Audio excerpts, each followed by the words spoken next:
Hello and welcome back to my YouTube channel. আৰু মোৰ লগত আছে বিপ্লৱ। এই ITI চিট পাইছে যোৰহাটতে। এতিয়া যোৰহাট ITI লৈকে গৈ আছো। ই এডমিশন ল'বগে। লগত মই আহিছো আৰু এখন ইয়াৰ বাইকখন আমি দুটা গৈ আছো। তো চাই থাকক ভিডিঅ'টো শেষলৈকে। দেখাম ITI এখন যোৰহাটৰ। তো গৈ থাকো বলক আৰু।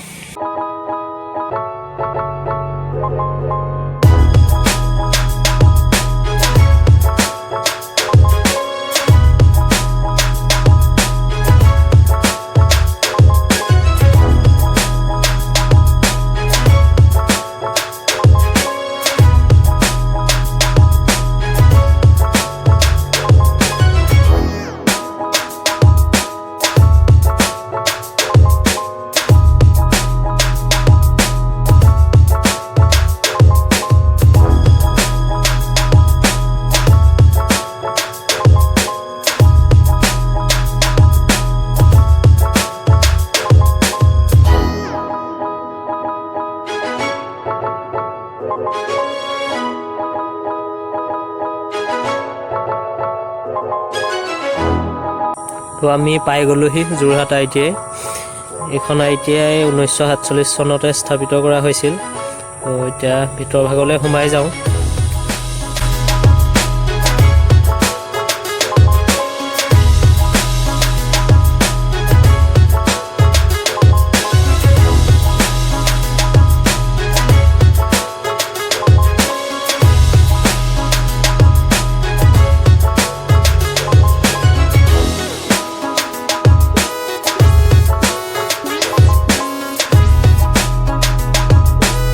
যোৰহাটত দুখন গভৰ্ণমেণ্ট ITI আছে, এইখন আৰু এখন তিতাবৰত আছে। মই অলৰেডি তিতাবৰ ITI খনো দেখাইছোঁ।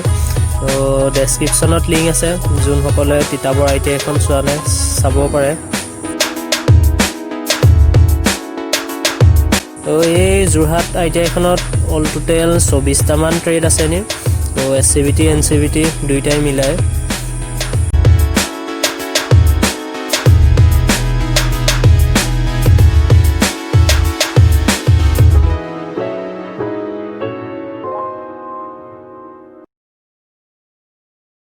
তো মই এতিয়া ইয়াতে থকা এটা ৱৰ্কশ্বপ ৰুমলৈ আপোনালোকক লৈ যাম। তো দেখাম তাত কি কি বস্তু আছে।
ফাইনেলি এডমিশ্যনটো হৈ গ'ল বিপ্লৱৰ।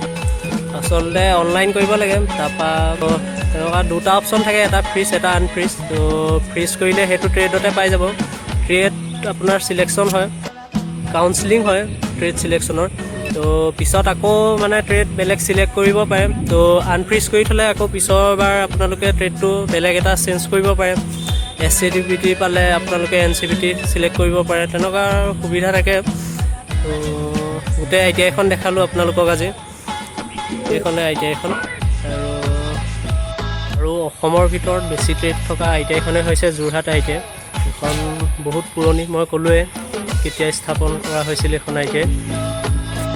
আৰু আজিৰ ভিডিঅ'টো ইমানতে সমাপ্ত কৰিছোঁ। যদি ভিডিঅ'টো চাই ভাল পালে please like, comment, share, subscribe কৰি দিব। তো আজিলৈ বাই।